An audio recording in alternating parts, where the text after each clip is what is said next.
It's social distancing at the chamber, also known as Happy Hour with Hammer, the Monday edition. We are joined, as always, by the CEO of the Arizona Chamber, Glenn Hammer. Glenn, good to see you as always.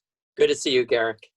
Glenn, the stars have come out again on social distancing, Happy Hour with Hammer. Pleased today to welcome Suzanne Clark, the president of the U.S. Chamber of Commerce. She is doing great things on behalf of the millions of chamber members across the country, really leading the strategic direction of that incredible organization, one we are proud to be a part of. Suzanne, thanks for doing this.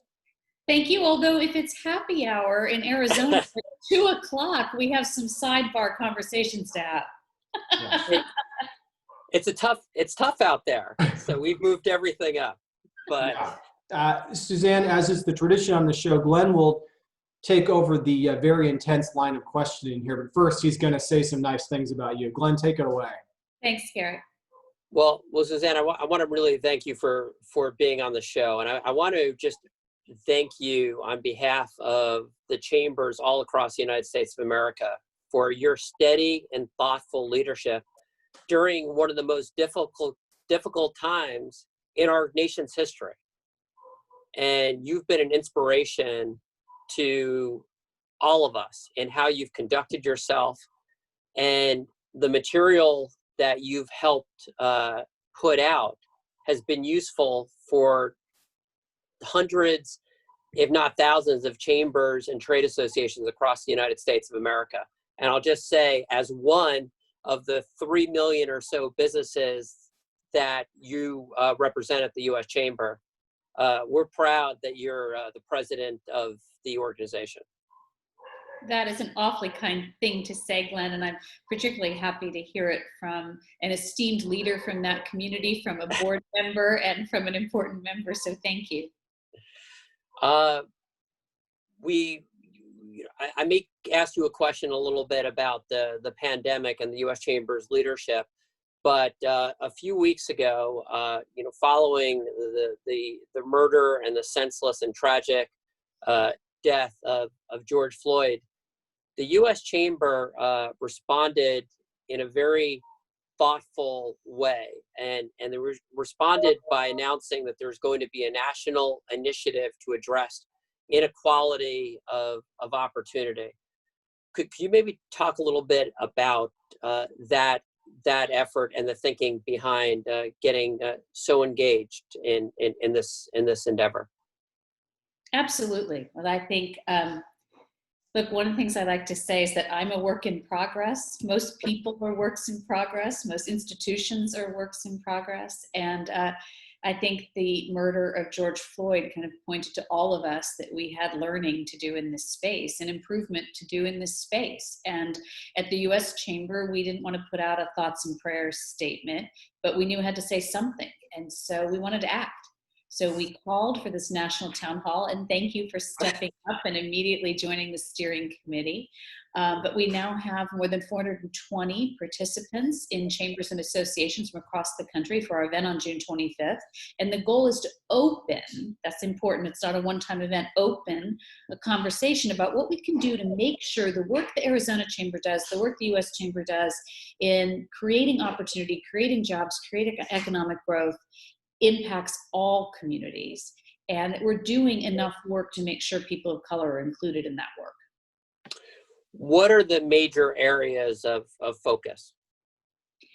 Well, as I said a second ago, I think there is a lot of work we have to do as a country, but some of those are in the business community's wheelhouse, right? Not all of them, but some of them. And we have a history of working on education, on entrepreneurship, on training, on criminal justice reform.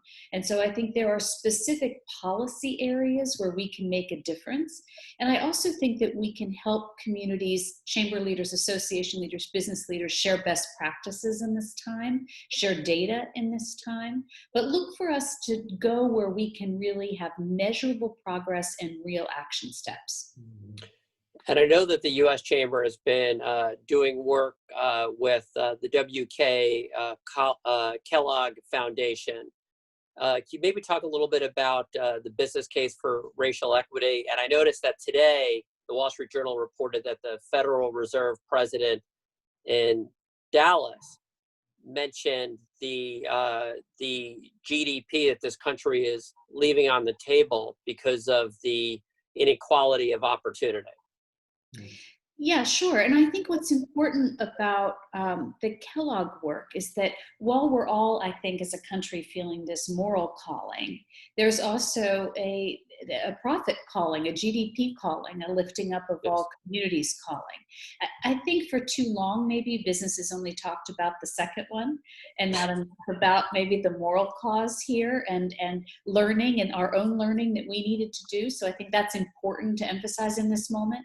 But the Kellogg work has been going on for quite some time with us. And you and I were on a call the other day with another state chamber exec, I won't mention which state, who said that after going through a roundtable with the chamber and Kellogg on the business case for equality, he realized some own assumptions that he had that helped him, in getting rid of them, better understand his own board members and his own business community members. And so I think there's a business case for getting more voices at the table, for having more employees, more customers. We know what a job means to a community. We know what a job means to a family. It means personal dignity and financial security and opportunity.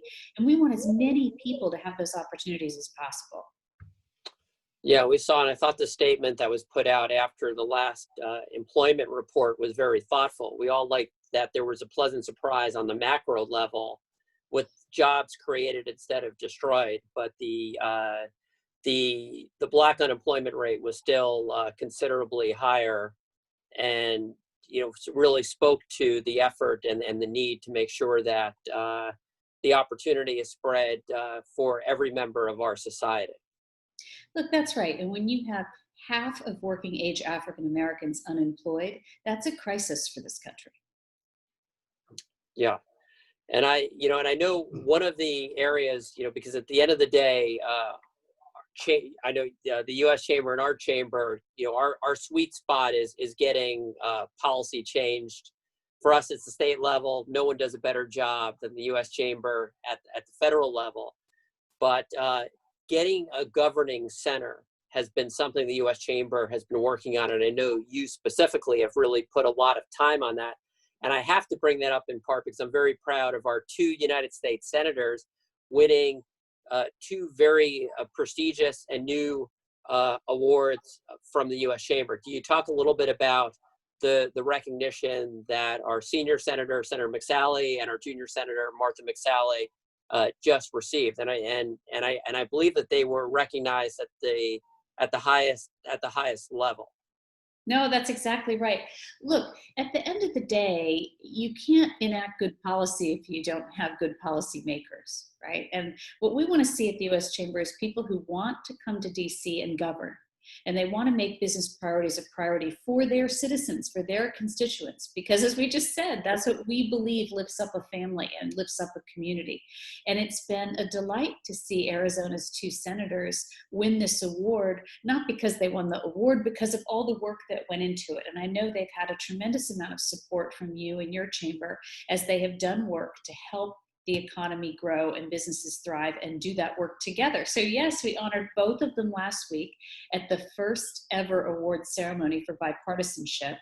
And Senator McSally won an award for leadership. And interestingly, Senator Sinema won both awards for leadership and bipartisanship and was the only member of Congress to do that. I think she scored 100%. It was really a remarkable showing, and also talk something, I think, about the business climate and political climate in Arizona in terms of what the constituents there want in moderate governing. Well, I know that both Senator Sinema and Senator McSally were very proud to receive those awards. And as someone who worked on the Hill for Senator Kyle during his first run in office, I just have to say that both are working very, very hard to be part of the solution to the very significant problems our country faces. Glenn, I'm sorry, I didn't mean to interrupt you. Yeah, no, please. I think you just said something really important about solving problems, right? As business leaders, that's what we do. And, the solution isn't always 100% what we wanted, but we keep moving, and during the ceremony, I called it being on the getting things done train. And business is on that train a lot. And for a half a century, we have had a congressional scorecard where we scored members of Congress on their pro-business votes. What was different about this year was saying, okay, in addition to that, who's on the get it done train? Who is really doing what business does in trying to get stuff done, trying to solve problems, even if it means using that nasty word compromise. Well, compromise and bipartisanship. And I'll just say, Suzanne, you've changed the political equation on that, where saying that you're working across the aisle has come back in style and not a moment too soon. The last U.S. Chamber board meeting, and then we also had the Committee 100 meeting in Florida before the world basically ground to a halt.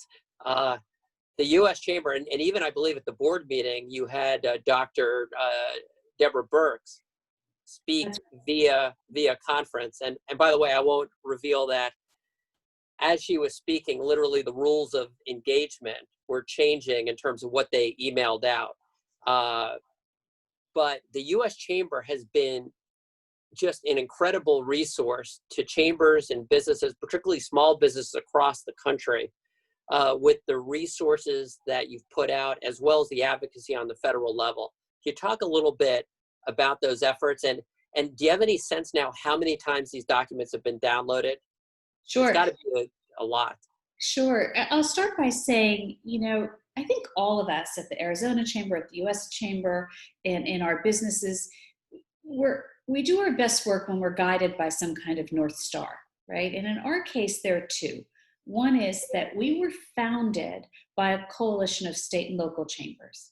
So at our core, the work with the chambers, the work with associations, the work with AmChams, that's who we are. That's in our DNA, right? So when a crisis hits, whether it's a challenge or an opportunity, it's our job to be in there with you on the get it done train, right? That's our job. It's in our DNA. The other part of our North Star is what we call our shared purpose, which is that we wake up every day to help businesses create jobs and grow the economy. So when you put those two things together, when this crisis hit, we really felt it was our responsibility to reach out to as many chambers, as many associations, and as many businesses as possible and meet them right where they were living, right? For big companies, that was one value proposition. For chambers, it was another. For small businesses, it was really information. And so I think we published 10 guidelines. At your suggestion, I think had one translated into Spanish, really did a lot of work on how to access PPP loans, what it meant. There were all kinds of guidelines, including placards you could download for your stores and questions and things you could put in your windows. The views, I think, were 10 million, and it was downloaded 3 million times. That combination of guidelines. We've been doing these conference calls and webinars with Inc. with tens of thousands of participants. And what's been so fabulous is the resilience of the business community, because the questions we get, whether it's on the Inc. calls, whether it's through the website, whether it's through conference calls or our Path Forward series, are super practical. Do I need a waiver? Do I need testing? What kind of PPE do I need? Which guidance should I listen to? And you can just tell the thirst. People want to get their employees back to their paychecks and their customers back to service. So it's been a real honor to be able to provide that service in this time.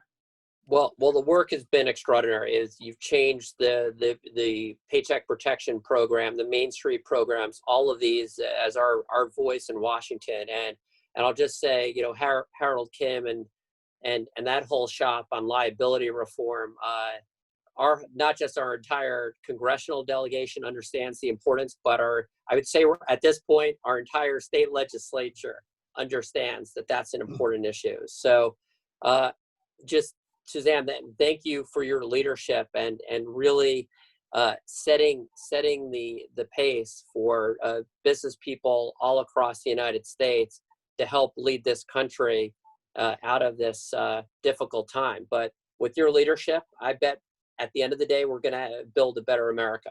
That's my prediction. Well, from your lips to God's ears, right? But I think in the beginning, we thought we had one bucket of work, which is about helping every family and every community and every business not go bankrupt over this. What could we do to just get to the other side?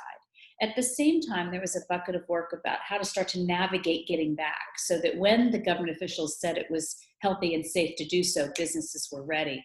But we've always known there was this other bucket of what would a post-pandemic wave of legislation and litigation and regulation look like?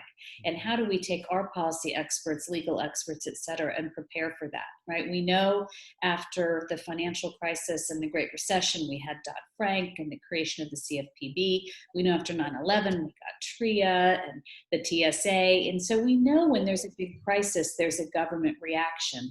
And we want to be prepared for that piece of the crisis too. So we appreciate your work. You say that we're good on the federal level, but a lot of times I think that's just because we have your grassroots and strength behind us. But thank you for the compliment. Suzanne, thank you for being on the program, and we look forward to continuing to work with you and to follow you. You're a great leader. Thank you. You're kind to say that. Thanks to you and Garrick for the opportunity. I hope that every business person in Arizona knows how lucky they are to have you at the helm in your leadership, and know that the U.S. Chamber of Commerce is standing by. Thank you. Thank you. Thanks, Suzanne.